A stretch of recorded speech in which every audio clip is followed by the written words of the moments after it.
बोल रहा है जुमेरात को आ रहा हूँ मैं मेरे साथ ही रहना है दानिश दी मशहूर ਸੱਚੀ ਮੁੱਚੀ ਨੋਨੀ ਨੇ ਜੋ ਖੱਤ ਪੜਨ ਦੇ ਅੱਗੇ ਉਹਦਾ ਫੇਸ ਆਇਆ ਉਹ ਵਿੱਚੋਂ ਹੀ ਨਿਕਲ ਕੇ ਉਹਨੂੰ ਫੜ ਲਿਆ ਕਾਲੂ ਨੇ ਆਪਣੀ ਮਸ਼ੂਕ ਨੂੰ ਖੱਤ ਭੇਜਿਆ ਤੇ ਉਹ ਖੱਤ ਫੜ ਕੇ ਨਾ ਪੈਲੀਆਂ ਜੂ ਭੱਜੀ ਆ ਤੇ ਇੱਕ ਬੰਦਾ ਕਹਿੰਦਾ ਉਹ ਬਾਈ ਖੱਤ ਵਾਲੇ ਉੱਧਰ ਆ ਯਾਰ ਕਾਲੂ ਨੇ ਆਪਣੇ ਕਬੂਤਰ ਨੂੰ ਉਹ ਵਾਲਾ ਖੱਤ ਭੇਜਤਾ ਬਾਦਸ਼ਾਹ ਵਾਲੇ ਨੇ ਨਹੀਂ ਕਰਕੇ ਉਹ ਲੈ ਕੇ ਉੱਡੇ ਉਹਦੀ ਥੱਲੇ ਵਾਲੀ ਤਹਿ ਖੁੱਲ ਗਈ ਤੇ ਪੜ ਕਰਦਾ ਜਾਵੇ ਕਾਲੂ ਨੇ ਕਬੂਤਰ ਦੇ ਹੱਥ ਚਿੱਠੀ ਭੇਜਣੀ ਸੀ ਤੇ ਗਲਤੀ ਨਾਲ ਮਕਾਨ ਦਾ ਸਟਾਂਪ ਭੇਜਤਾ ਉਹ ਮਸ਼ੂਕ ਤੇ ਮਕਾਨ ਨਾਮ ਹੋ ਗਿਆ ਸਾਰੇ ਦਾਨਿਸ਼ ਦੀ ਮਸ਼ਹੂਰ ਨੇ ਸਾਜੀ ਨੂੰ ਖੱਤ ਘੱਲਿਆ ਦਾਨਿਸ਼ ਨੂੰ ਵੇਖ ਕੇ ਨਾ ਕਬੂਤਰ ਨੇ ਝੋਲਾ ਜਿਹਾ ਐਟਿੰਗ ਕਰ ਲਿਆ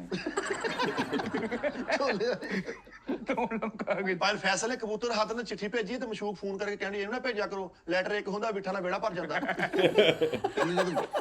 ਉਹਨੇ ਮੈਨੂੰ ਫੋਨ ਜੋ ਕੀਤਾ ਫਿਰ ਮੈਂ ਖੱਤ ਕਿਉਂ ਭੇਜਿਆ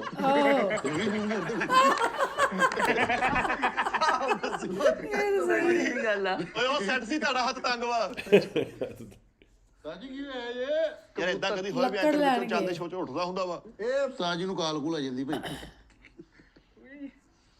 ਮਿੱਠੇ ਨੇ ਕਬੂਤਰ ਨੂੰ ਖੱਤ ਦਿੱਤਾ ਉਹ ਪੈਦਲ ਹੀ ਗਲੀ 'ਚ ਜਾਣ ਡਿਆ ਕਹਿੰਦਾ ਨਾਲ ਹੀ ਤੇ ਜਾਣਾ ਵਾ ਕਾਲੂ ਨੇ ਕਬੂਤਰ ਨੂੰ ਖੱਤ ਭੇਜਿਆ ਤੇ ਉਹਨੂੰ ਗਾਲਾਂ ਕੱਢਣ ਲੱਗ ਗਿਆ ਕਹਿੰਦਾ ਮੇਰੇ ਪਰ ਕੱਟੇ ਹੋਏ ਆ ਤੈਨੂੰ ਪਤਾ ਕਾਲੂ ਨੇ ਕਬੂਤਰ ਨੂੰ ਹੱਥ ਨਹੀਂ ਕਰਕੇ ਖੱਤ ਭੇਜਿਆ ਉੱਤੇ ਚੀਲਾਂ ਪੈ ਗਈਆਂ ਤੇ ਕਬੂਤਰ ਥੱਲੇ ਡੇ ਕੇ ਆਪਣੇ ਕੋਲੋਂ ਖੱਤ ਲਿਖਣ ਡਿਆ ਫੋਨ ਤੇ ਗੱਲ ਕਰ ਲਈ ਉਹ ਮਾਰਨ ਲੱਗਾ ਕਾਲੂ ਨੇ ਕਬੂਤਰ ਦੇ ਹੱਥ ਖੱਤ ਭੇਜ ਕੇ ਬੜੀ ਵਿੱਚ ਆਪਣੀ ਮਜਬੂਰੀ ਦਾਸਤਾਨ ਲਿਖੀ ਉਹ ਛਤਰੀ ਤੇ ਬੈਠਾ ਰਿਹਾ ਉਹ ਗਿਆ ਹੀ ਨਹੀਂ ਕਾਲੂ ਨੇ ਮਸ਼ੂਕ ਨੂੰ ਖੱਤ ਭੇਜਿਆ ਕਬੂਤਰ ਨੂੰ ਕਹਿੰਦਾ ਜਾਂ ਮੇਰੇ ਮਸ਼ੂਕ ਨੂੰ ਖੱਤ ਦੇ ਆ ਉਹ ਕਹਿੰਦਾ ਭਾਈ ਮੈਂ ਉਧਰ ਨਹੀਂ ਜਾਣਾ ਕਹਿੰਦਾ ਕਿਉਂ ਕਹਿੰਦਾ ਉਹ ਇੱਕ ਤੇਰਾ ਖੱਤ ਲੈ ਕੇ ਨਾ ਅੱਗੋਂ 14 ਖੱਤ ਮੈਨੂੰ ਵੰਨ ਸੁੰਨੇ ਮੁੰਡਿਆਂ ਦੇ ਦੀ ਮੈਨੂੰ ਉੱਥੇ ਰਾਤ ਲੱਗ ਜਾਂਦੀ ਆ ਉਹਨੂੰ ਫੜਾਇਆ ਨਹੀਂ ਭਾਈ ਮੈਂ ਇਹਨੇ ਆਪਣੀ ਮਸ਼ੂਕ ਨੂੰ ਕਬੂਤਰ ਹੱਥ ਭੇਜਿਆ ਖੱਤ ਤੇ ਖੱਤ ਦੇ ਕੇ ਨਾ ਇਹਦੇ ਅੱਬੇ ਕੋ ਸਾਈਨ ਕਰਾਉਣ ਡਿਆ ਰਿਸੀਵਿੰਗ ਆਦੇ ਦਾਨਿਸ਼ ਨੇ ਮਸ਼ੂਕ ਨੂੰ ਖੱਤ ਭੇਜਿਆ ਉਹ ਇੰਜ 9 ਪਾਲਿਸ਼ ਲਾ ਰਹੀ ਸੀ ਕਹਿੰਦੀ ਹਾਂ ਲੈ ਆ ਉਹ ਜਿੱਥੇ ਅੱਗੇ 100-150 ਪਿਆ ਉੱਤੇ ਰੱਖ 100-150 ਕਬੂਤਰ ਇਹਦੀ ਮਸ਼ੂਕ ਨੂੰ ਖੱਤ ਨਹੀਂ ਸੀ ਪੜਾਉਂਦਾ ਉਹਨੂੰ ਪਤਾ ਸੀ ਖੱਤ ਕਿੱਥੇ ਪਏ ਹੁੰਦੇ ਸਾਰੇ ਉਹਦੇ ਉੱਤੇ ਰੱਖ ਹੁੰਦਾ ਸੀ ਉਹ ਕਹਿੰਦੀ ਦਾਨਿਸ਼ ਵਾਲੀ ਢੇਰੀ ਤੇ ਰੱਖ ਦੇ ਦਾਨਿਸ਼ ਵਾਲੀ ਢੇਰੀ